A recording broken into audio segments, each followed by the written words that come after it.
ಓಂ ಸದ್ಗುರುನಾಥ ಶರಣಂ ಜಯ ಜಯ.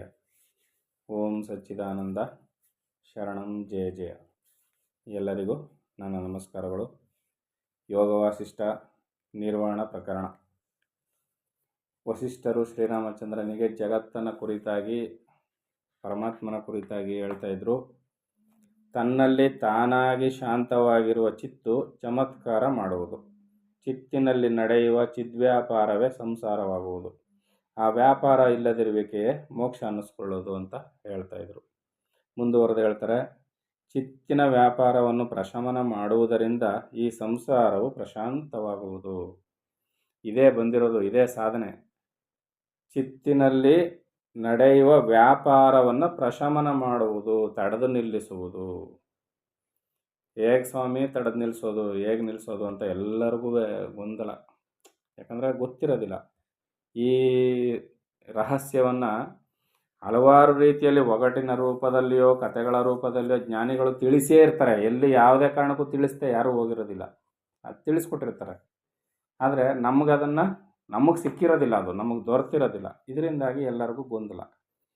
ಅದಕ್ಕೆ ಶ್ರೀ ಪರಮಹಂಸ ಸಚ್ಚಿದಾನಂದ ಯೋಗೀಶ್ವರರು ಬೆಂಗಳೂರಿನ ಕೆಂಪಾಪುರ ಅಗ್ರಹಾರದಲ್ಲಿ ಜೀವ ಸಮಾಧಿಯಾಗಿದ್ದಾರೆ.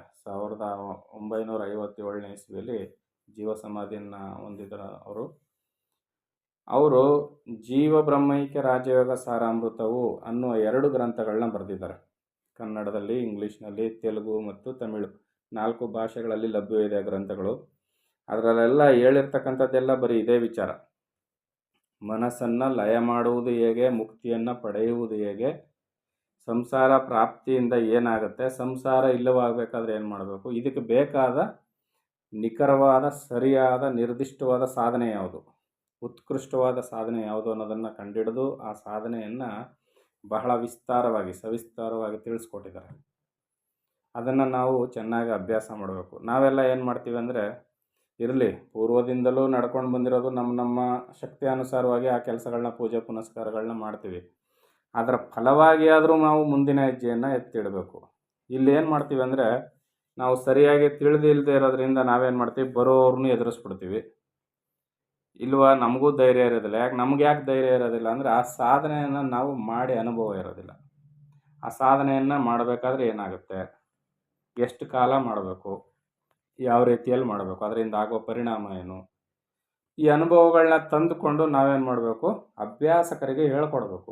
ಬಂದಂಥ ಭಕ್ತರು ಅಂತ ಏನು ದೇವಸ್ಥಾನ ಅಂತ ಬರ್ತಾರಲ್ಲ, ಗುರುಗಳ ಬಳಿಗೆ ಬರ್ತಾರಲ್ಲ, ಅವ್ರಿಗೆ ಹೇಳ್ಕೊಡ್ಬೇಕು. ಇಲ್ಲಿ ಶ್ರೀ ಪರಮಹಂಸ ಸಚ್ಚಿದಾನಂದ ಯೋಗೀಶ್ವರ ಗುರುಗಳು ಆ ಗ್ರಂಥದಲ್ಲಿ ಸಂಪೂರ್ಣವಾಗಿ ತಿಳಿಸ್ಕೊಟ್ಟಿದ್ದಾರೆ. ಏನನ್ನ, ಚಿತ್ತಿನ ವ್ಯಾಪಾರವನ್ನು ಪ್ರಶಮನ ಮಾಡುವುದು ಹೇಗೆ. ಚಿತ್ತಿನ ವ್ಯಾಪಾರವನ್ನು ಪ್ರಶಮನ ಮಾಡುವುದು ಹೇಗೆ. ಈಗ ಮನಸ್ಸು ಸುಮ್ಮನೆ ಕೂತ್ಕೊಂಡು ಮನಸ್ಸಿನ ಕಡೆ ಮನಸ್ಸನ್ನು ತಿರುಗಿಸಿ ನೋಡಿ. ಮನಸ್ಸು ಸುಮ್ಮನೆ ಕೂತಿರ್ತೀವಿ, ಯಾವುದೋ ಒಂದು ವಿಚಾರಧಾರೆ ಓಡ್ತಾ ಇರ್ತದೆ, ಎಲ್ಲೂ ನಿಲ್ಲಿಸೋದೇ ಇಲ್ಲ. ಎಲ್ಲ ಕಥೆಗಳು ಅಲ್ಲಿ ಬರ್ತವೆ, ಎಲ್ಲ ವ್ಯಕ್ತಿಗಳ ಚಿತ್ರಣ ಬರುತ್ತೆ, ಎಲ್ಲ ಜಗತ್ತಿನ ಸ್ವರೂಪ ಅಲ್ಲಿ ಓಡ್ತಾ ಇರ್ತದೆ. ಆಗ ಈ ಚಿಂತನೆಯನ್ನು ನಾನು ಮಾಡ್ತಾ ಇದ್ದೀನಲ್ಲ, ಇದರ ಅವಶ್ಯಕತೆ ಇದೆಯಾ ಅಂತ ಫಸ್ಟ್ ನೋಡಬೇಕು. ಯಾಕೆ, ದುಃಖಕರವಾಗಿರ್ತದೆ, ಕ್ಷೋಭೆಗೆ ಒಳ ಮಾಡ್ತಾ ಇರ್ತದೆ, ಎಲ್ಲವನ್ನು ಮಾಡ್ತೇವೆ. ಯಾವುದೇ ಚಿಂತನೆಗಳು ನಮಗೆ ಸುಖವನ್ನೇನು ಕೊಡೋದಿಲ್ಲ. ಹೆಚ್ಚಿನ ಪ್ರಮಾಣದಲ್ಲಿ ದುಃಖದ ವಿಚಾರಗಳೇ, ಕೋಪ ತಾಪಗಳ ವಿಚಾರಗಳೇ ಓಡ್ತಾ ಇರ್ತವೆ. ಅವುಗಳನ್ನ ನಾವು ಯೋಚನೆ ಮಾಡ್ತಿರ್ತೀವಲ್ಲ, ಇದರ ಅವಶ್ಯಕತೆ ನನಗಿದೆಯಾ ಅಂತ ಫಸ್ಟ್ ಯೋಚನೆ ಮಾಡಿ, ಆ ವಿಚಾರ ಎಲ್ಲಿಂದ ಆರಂಭ ಆಗುತ್ತೆ ಆ ಮೊದಲನೇ ಅಕ್ಷರವನ್ನೇ ಹಿಡಿಬೇಕು. ಅದಕ್ಕೆ ಇಲ್ಲಿ ಗುರುಗಳು ಹೇಳ್ತಾರೆ, ಒಂದು ಸೇಬಿನ ಹಣ್ಣು ತಿನ್ನಬೇಕು ಅಂತ ಒಂದು ಸಂಕಲ್ಪ ಆಗುತ್ತೆ. ಆ ಸೇಬಿನ ಹಣ್ಣು ತಿನ್ನಬೇಕು ಅಂದ ತಕ್ಷಣ ಬರೀ ಸೇಬಿನ ಹಣ್ಣು ಮಾತ್ರ ನಮ್ಮ ಕಣ್ಮುಂದೆ ಬರೋದಿಲ್ಲ. ಸೇಬಿನ ಹಣ್ಣಿಗೆ ಸಂಬಂಧಪಟ್ಟಂತೆ ಜಗತ್ತೇ ಸೃಷ್ಟಿಯಾಗ್ಬಿಡ್ತದೆ. ಸೇಬಿನ ಹಣ್ಣಲ್ಲಿ ಸಿಕ್ಕುತ್ತೆ ಅಂದರೆ ಕೆಲವರ ದೃಷ್ಟಿಯಲ್ಲಿ ಮಾರ್ಕೆಟ್ ಕಾಣ್ಬರುತ್ತೆ, ಮಾರ್ಕೆಟಲ್ಲಿ ಜನಜಂಗುಳಿ ಕಾಣ್ಬರುತ್ತೆ. ಅದಾದಮೇಲೆ ಅದು ಬರೀ ಅಷ್ಟೇ ಆಗುತ್ತಾ, ಅದಕ್ಕೆ ಸಂಬಂಧಪಟ್ಟ ಇಡೀ ಜಗತ್ತು ನಾವು ಏನೇನು ಕಂಡಿರ್ತೀವಿ ಅವೆಲ್ಲ ಉತ್ಪತ್ತಿ ಆಗ್ಬಿಡ್ತದೆ, ಕೇವಲ ಒಂದು ಸೇಬಿನ ಹಣ್ಣನ್ನು ಸಂಕಲ್ಪ ಮಾಡಿದರೆ ಫಲವಾಗಿ. ಈ ರೀತಿಯಲ್ಲಿ ಈಗ ನಾವು ಅದನ್ನು ನಿಲ್ಲಿಸೋ ಬಗೆ ಹೇಗೆ ಅಂದರೆ, ಆ ಸೇಬು ಅನ್ನೋ ಪದ ಬರ್ತಾ ಇದ್ದಂಗೆ ಸೇ ಅನ್ನೋ ಪದ ಇದೆಯಲ್ಲ, ಅಕ್ಷರ ಇದೆಯಲ್ಲ, ಆ ಮೊದಲನೇ ಅಕ್ಷರಕ್ಕೆ ಮನಸ್ಸು ಹೋಗ್ತಾ ಇದ್ದಂಗೆ ಅಕ್ಷರನ, ನಮ್ಮ ಮನಸ್ಸನ್ನು ತಡೆದು ನಿಲ್ಲಿಸ್ಬೇಕು. ನಿಂತ್ಕೋ, ಸೇಬು ಅಂತ ಪೂರ್ತಿ ಮಾಡಬೇಡ, ಸೇನಲ್ಲೇ ನಿಂತ್ಕೋ ನೀನು ಅಂತ ಅಲ್ಲೇ ನಿಲ್ಲಿಸ್ಬೇಕು. ಅಷ್ಟು ಸಾಮರ್ಥ್ಯವನ್ನು ಪಡಿಬೇಕು ನಾವು ನಮ್ಮ ಸಾಧನೆಯಲ್ಲಿ. ಚಿಂತನೆಯನ್ನು ಮಾಡ್ತಾ ಇರ್ತಕ್ಕಂಥ, ಸಂಕಲ್ಪವನ್ನು ಮಾಡ್ತಾ ಇರ್ತಕ್ಕಂಥ ಮನಸ್ಸನ್ನು ಮನಸ್ಸಿನ ಮುಖಾಂತರವೇ ಹಿಡಿದು ನಿಲ್ಲಿಸ್ಬೇಕು. ಇಷ್ಟು ಸಾಮರ್ಥ್ಯವನ್ನು ನಾವು ಯಾವಾಗ ಬೆಳೆಸ್ಕೊಳ್ಳೋದಿಲ್ವೋ ಅಲ್ಲಿವರೆಗೂ ನಾವು ದುಃಖಕ್ಕೆ ಒಳಗಾಗ್ತಾನೆ ಇರ್ತೀವಿ. ದುಃಖ ಪರಂಪರೆ ಕೊನೆ ಆಗೋದಿಲ್ಲ. ಈಗ ಆ ಸೇಬು ಅಂತಕ್ಕಂಥ ವಿಚಾರ, ಆ ಸೇ ಅನ್ನೋದರಲ್ಲೇ ಮನಸ್ಸು ಸೇ ಅಂತ ಹುಟ್ಟುತ್ತಾ ಇದ್ದಂಗೆ ಮನಸ್ಸನ್ನು ನಿಲ್ಲಿಸಬೇಕು. ಅದರ ಮುಂದಿನ ಅಕ್ಷರ ಒತ್ತಕ್ಷರವಾಗಲಿ ಭೂ ಅನ್ನೋ ಅಕ್ಷರವಾಗಲಿ ಮುಂದುವರಿಲೇಬಾರ್ದು. ಕಣ್ಣಿಗೆ ಕಾಣಿಸ್ಬಾರ್ದು. ಅದು ಮನಸ್ಸಂಕಲ್ಪದಲ್ಲಿ ಅಂತರ್ದೃಷ್ಟಿಗೆ ಕಾಣಲೇಬಾರ್ದು ಆ ಅಕ್ಷರಗಳು. ಸೇ ಅನ್ನೋದ್ರ ಮೇಲೆ ಮನಸ್ಸು ನಿಂತೋಯ್ತು. ಮುಂದಿನ ಅಕ್ಷರಗಳು ಇಲ್ಲ, ಸೇಯಿಂದ ಹಿಂದಕ್ಕೂ ಇಲ್ಲ ಮುಂದಕ್ಕೂ ಇಲ್ಲ, ಅಲ್ಲೇ ನಿಂತೋಯ್ತು. ಹಾಗೆ ಆ ಥರ ನಿಲ್ಲಿಸಿ ನೋಡಿ ಗೊತ್ತಾಗುತ್ತೆ.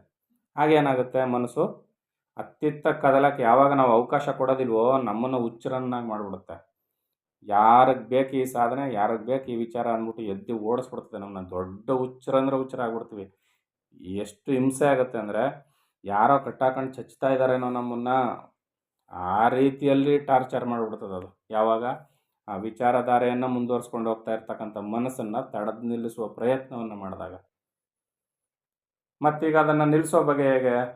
ಅದಕ್ಕೆ ಶಕ್ತಿ ಕೊಡೋದು ಯಾವುದು? ಈ ರೀತಿಯಲ್ಲೂ ಇದೇ ನಿಜವಾದ ಧ್ಯಾನ ಅಂದರೆ ಯಾವುದು? ಇದೆ. ಫಸ್ಟ್ ಇದನ್ನು ನಿಲ್ಲಿಸಬೇಕು. ಆಮೇಲೆ ಯಾವ ಸಂಕಲ್ಪವೂ ಇಲ್ಲದೆ ತಾನೇ ಬಯಲ ಸ್ವರೂಪವಾಗಬೇಕು. ಅದು ಧ್ಯಾನ. ಆರಂಭದಲ್ಲಿ ಒಂದು ವಸ್ತು, ಒಂದು ಮೂರ್ತಿಯೋ, ಒಂದು ಚಿತ್ರಪಟವೋ, ಅದರ ಮೇಲೆ ಧ್ಯಾನ ಮಾಡ್ತಾ ಇದ್ದಂಗೆ ಕೊನೆಗೆ ಏನಾಗುತ್ತೆ, ಬಹಿರ್ಮುಖದಲ್ಲಿ ಚದುರು ಹೋಗಿರ್ತಕ್ಕಂಥ ಮನಸ್ಸು ಅಂತರ್ಮುಖಿ ಆಗುತ್ತೆ. ಒಂದು ವಸ್ತುವಿನ ಮೇಲೆ ಕೇಂದ್ರೀಕೃತವಾಗುತ್ತೆ. ಫಸ್ಟು ಅಂತರ್ಮುಖಿಯಾಗಿ ಕೇಂದ್ರೀಕೃತವಾಗುತ್ತೆ. ಆಮೇಲೆ ನಾನು ಹೇಳಿದಂತೆ ಆ ಸೇಬು ಅನ್ನೋ ಅಕ್ಷರದಲ್ಲಿ ಸೇ ಅನ್ನೋ ಅಕ್ಷರದ ಮೇಲೆ ನಿಂತ್ಕೊಳ್ಳುತ್ತೆ. ಭೂ ಅನ್ನೋ ಅಕ್ಷರಕ್ಕೆ ಹೋಗೋದೇ ಇಲ್ಲ. ಅಲ್ಲಿಂದ ಮುಂದಿನ ಪ್ರಪಂಚ ಸೃಷ್ಟಿ ಆಗೋದೇ ಇಲ್ಲ. ಕೊನೆಗೆ ಇನ್ನೂ ಹೆಚ್ಚು ಸಾಧನೆಯನ್ನು ಮಾಡ್ತಾ ಏನಾಗುತ್ತೆ, ಸೇ ಅನ್ನೋ ಅಕ್ಷರವೂ ಇಲ್ಲವಾಗಿ ಬಯಲಾಗುತ್ತೆ. ಇಷ್ಟೆಲ್ಲ ಪರಿಣಾಮವನ್ನು ಹೊಂದಬೇಕಾದ್ರೆ ಮನಸ್ಸು ಇದಕ್ಕೆ ಸಾಮರ್ಥ್ಯವನ್ನು ಕೊಡ್ತಕ್ಕಂಥದ್ದು ಯಾವುದಪ್ಪ ಅಂದರೆ ಕುಂಭಕ ಪ್ರಾಣಾಯಾಮ. ಈ ಕುಂಭಕ ಪ್ರಾಣಾಯಾಮವನ್ನು ಮಾಡಿದ್ರೆ ಮನಸ್ಸಿನ ಆ ಹರಿದಾಟ ನಿಂತೋಗುತ್ತೆ. ಯಾಕಂದರೆ ಮನಸ್ಸು ಅಂತಕ್ಕಂಥದ್ದು ಪ್ರಾಣದಿಂದ ಹುಟ್ಟುವಂಥದ್ದು. ಪ್ರಾಣದ ಚಲನೆಯ ವೇಗ ಇದೆಯಲ್ಲ, ಆ ಚಲನೆಯ ವೇಗವೇ ಮನಸ್ಸಾಗಿರ್ತದೆ. ಪ್ರಾಣಶಕ್ತಿಯ ಮೇಲೆ ನಾವು ಯಾವಾಗ ಹಿಡಿತವನ್ನು ಸಾಧಿಸ್ತೀವಿ, ಮನಸ್ಸು ತನ್ನಿಂತಾನೇ ಬಲವನ್ನು ಕಳೆದುಕೊಳ್ಳುತ್ತೆ. ಮನಸ್ಸು ಬಲವನ್ನು ಕಳ್ಕೊಂಡಾಗ ಏನಾಗುತ್ತೆ, ಜಗದ್ವ್ಯಾಪಾರ ಕಮ್ಮಿ ಆಗ್ತಾ ಬರುತ್ತೆ. ಜಗದ್ವ್ಯಾಪಾರ ಕಮ್ಮಿ ಆಯಿತು ಅಂದರೆ ದುಃಖ ತನ್ನಿಂತಾನೇ ಮರೆಯಾಗ್ತಾ ಬರುತ್ತದೆ. ಅದಕ್ಕೋಸ್ಕರ ಈ ಕುಂಭಕ ಪ್ರಾಣಾಯಾಮವನ್ನು ಮಾಡಬೇಕು ಅನ್ನೋದು. ಕುಂಭಕ ಪ್ರಾಣಾಯಾಮ ಎಲ್ಲರಿಂದಲೂ ಸಾಧ್ಯವ ಅಂದರೆ ಸಾಧ್ಯವಿಲ್ಲ. ಕುಂಭಕ ಪ್ರಾಣಾಯಾಮವನ್ನು ಮಾಡಬೇಕಾದ್ರೆ ಹಲವು ವಿಚಾರಗಳಿದೆ. ಅದನ್ನು ಮಾಡುವ ಇಚ್ಛೆ ಉಳ್ಳವರು ಗುರುವಿನ ಬಳಿಯಾಗಿ ಹೋದಾಗ ಗುರುಗಳು ಎಲ್ಲವನ್ನು ತಿಳಿಸ್ತಾರೆ. ಯಾಕಂದರೆ ಈ ದಿನಮಾನಗಳಲ್ಲಿ ಏನಾಗಿದೆ ಅಂದರೆ, ಒಂದು ವಿಚಾರವನ್ನು ಹೇಳಿದ್ರೆ ಅದನ್ನು ಉಪಯೋಗಿಸ್ಕೊಳ್ಳೋಕ್ಕಿಂತ ತದ್ವಿರುದ್ಧವಾಗಿ ಮಾತಾಡೋದೇ ಜಾಸ್ತಿ. ಅದರಿಂದ ಎಲ್ಲವನ್ನೂ ಬಹಿರಂಗವಾಗಿ ಮಾತಾಡೋದಕ್ಕೂ ಭಯ. ಈಗ ಸತ್ಯ ಹೇಳಬೇಕಾದ್ರೂ ಭಯ ಪಡುವಂಥ ಕಾಲಮಾನ ಆಗಿರೋದ್ರಿಂದ ಎಲ್ಲವನ್ನು ಹೇಳಲಿಕ್ಕೆ ಸಾಧ್ಯ ಇಲ್ಲ. ಆದರೂ ಕೂಡ ಈ ರೀತಿಯಲ್ಲಿ ವಿಚಾರ ಸಾಗ್ತಾ ಹೋಗುತ್ತೆ. ಅದರಿಂದ ಕುಂಭಕ ಪ್ರಾಣಾಯಾಮವನ್ನು ಮಾಡಿದ್ರೆ ಅದರ ಜೊತೆಯಲ್ಲಿ ಮನಸ್ಸಿನ ವಿಚಾರವನ್ನು ತಡೆಯೋ ಒಂದು ಅಭ್ಯಾಸವನ್ನು ಮಾಡ್ತಾ ಹೋದ್ರೆ, ಅದಕ್ಕೆ ಗುರುಗಳೆಲ್ಲ ಏನು ಮಾಡಿದ್ರು, ಒಂದು ದೀಕ್ಷಾ ಪದ್ಧತಿ, ಅದಕ್ಕೊಂದು ಮಂತ್ರ ಜಪ, ಉಸಿರಾಟದ ಜೊತೆಯಲ್ಲಿ ಆ ಮಂತ್ರವನ್ನು ಸೇರಿಸ್ಕೊಂಡು ಜಪ ಮಾಡೋದು, ಬಹಿರ್ಮುಖವಾಗಿ ಸುತ್ತುವಂಥ ಮನಸ್ಸು ಅಂತರ್ಮುಖಿ ಅಂತ ಮಾಡೋದು, ಮಾನಸ ಪೂಜೆ ಎನ್ನುವ ಕ್ರಮವನ್ನು ಹೇಳ್ಕೊಟ್ಟು, ಈ ರೀತಿಯಲ್ಲಿ ಹಲವಾರು ರೀತಿಯಲ್ಲಿ ನಮಗೆ ಅನುಕೂಲವನ್ನು ಮಾಡಿಕೊಟ್ಟಿದ್ದಾರೆ ಜ್ಞಾನಿಗಳು. ಇದನ್ನೆಲ್ಲ ಅನುಸರಿಸಿ ನಡೆದಾಗ ನಮಗೆ ಖಂಡಿತವಾಗ್ಲೂ ಸಾಧ್ಯ ಆಗುತ್ತೆ. ಇದೆಲ್ಲ ಯಾರು ನಿಜವಾಗಿಯೂ ಜಗತ್ತಿನಲ್ಲಿ ಸಂಸಾರದಲ್ಲಿ ಕಷ್ಟಪಡ್ತಾ ಇದ್ದೀವಿ, ಸಂಸಾರ ತಾಪತ್ರಯ ಇಲ್ಲವಾಗಬೇಕು ಅಂತ ಯಾರಿಗೆ ಮನಸ್ಸಿದೆಯೋ ಅವ್ರಿಗಿದು ಸಹಾಯಕವಾಗುತ್ತೆ.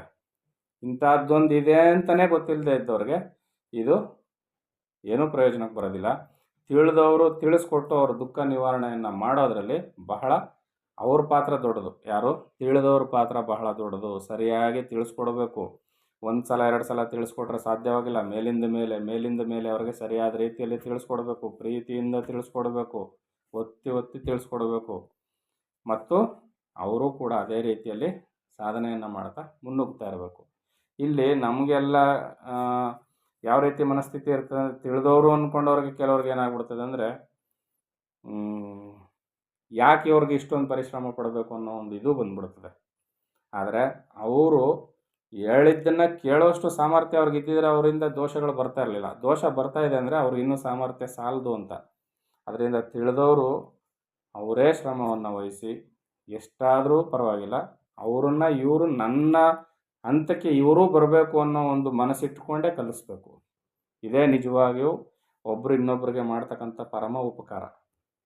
ಸೇವೆ ಇದು, ಪರಮಾತ್ಮನ ಸೇವೆ ಇದು, ನಿಜವಾದ ಸೇವೆ. ಪರಮಾತ್ಮನ ಸೇವೆ ಅಂದರೆ ಯಾವುದೋ ಒಂದು ಹಣವನ್ನು ಖರ್ಚು ಮಾಡಿ ಮಾಡ್ತಕ್ಕಂಥ ಯಾವುದೋ ಉಪಕಾರಗಳು ಯಾವುವೂ ಅಲ್ಲ. ಒಬ್ಬ ಮನುಷ್ಯನ ಅಜ್ಞಾನವನ್ನು ಕಳೀಲಿಕ್ಕೆ ನಾವೆಷ್ಟು ಶ್ರಮ ವಹಿಸ್ತೀವೋ ಇದೇ ನಿಜವಾದ ಸೇವೆ. ಈ ಸೇವೆಯನ್ನು ಮಾಡಬೇಕಾದ್ರೆ ಸ್ವಲ್ಪ ಗಟ್ಟಿತನ ಬೇಕು, ಮನಸ್ಸಿರಬೇಕು, ಒಳ್ಳೆ ಮನಸ್ಸಿರಬೇಕು. ಆಗ ಮಾತ್ರ ಅದು ಸಾಧ್ಯ ಆಗ್ತಕ್ಕಂಥದ್ದು. ಅದೇ ಇಲ್ಲಿ ಚಿತ್ತಿನ ವ್ಯಾಪಾರವನ್ನು ಪ್ರಶಮನ ಮಾಡುವುದರಿಂದ ಈ ಸಂಸಾರವು ಪ್ರಶಾಂತವಾಗುವುದು. ಮಹಾಚಿತ್ ಸ್ವರೂಪವಾದ ಬ್ರಹ್ಮವು ನತ ಅಂದರೆ ವಿಕಾರಾದಿ ರೂಪ ಪರಿಣಿತವಾಗಲು ಈ ಸಂಸಾರವು ಅರ್ಥ ಎಂದರೆ ಇರುವುದಾಗುವುದು. ಅರ್ಥ ಎಂದರೆ ಇರುವುದು ಅಂತ ಅರ್ಥ. ಈ ಭಾವನೆಯು ಕ್ಷಯವಾದರೆ ಅಂದರೆ ಜಗತ್ತಿದೆ ಅನ್ನೋ ಭಾವನೆಯು ಕ್ಷಯವಾದರೆ ಈ ಅಂಶಭಾವವು ಲಯವೆಂದರೆ ಕ್ಷಯವಾಗುವುದು. ಈ ಅಂಶಭಾವವು ಅಸತ್ಯ ಆಗಿದ್ದರೂ ಸಂಯುಕ್ತ ವ್ಯಾಪಾರದಲ್ಲಿ ಹೀಗೆ ಕಾಣಿಸುವುದು. ಸ್ವಭಾವವೆಂದು ಅದನ್ನು ಉದಾಹರಿಸಿದೆವು. ಶೂನ್ಯತ್ವವು ಅಜಡವು ಎಲ್ಲದಕ್ಕಿಂತ ಆಚೆ ಇರುವುದು ಯಾವುದೋ ಅದನ್ನು ಚಿತ್ತಿನ ಒಪ್ಪುವೆನ್ನುವರು. ಇನ್ನು ತತ್ವವೇನು ಎಂಬ ವಿಚಾರ ಮಾಡಿ ನೋಡಿದರೆ ಸಂಸಾರವು ಭಾವನೆಯನ್ನು ಆಶ್ರಯಿಸಿರುವುದು. ಸಂಸಾರ ಭಾವನೆಯನ್ನು ಆಶ್ರಯಿಸಿರುವುದು. ಹಾಗೆ ಭಾವನಾಯತ್ತವಾಗಿಯೇ ಅನುಭೂತವಾಗುವುದು. ಭಾವನೆಯನ್ನು ಬಿಟ್ಟರೆ ಅದು ಲಯವಾಗುವುದರಿಂದ ಅದು ಸಾರವಿಲ್ಲದುದು. ಸಂಸಾರ ಎನ್ನುವುದು ಸಂಸಾರವಿಲ್ಲದುದು ಅಂತ ಹೇಳ್ತಾರೆ. ಅದನ್ನು ಮುಂದಿನ ಆಡಿಯೋದಲ್ಲಿ ನೋಡೋಣ. ಎಲ್ಲರಿಗೂ ಒಳ್ಳೆಯದಾಗಲಿ. ಓಂ ಸದ್ಗುರುನಾಥ ಶರಣಂ ಜಯ ಜಯ. ಓಂ ಸಚ್ಚಿದಾನಂದ ಶರಣಂ ಜಯ ಜಯ. ಹರಿ ಓಂ ತತ್ಸತ್. ಹರಿ ಓಂ ತತ್ಸತ್. ಹರಿ ಓಂ ತತ್ಸತ್.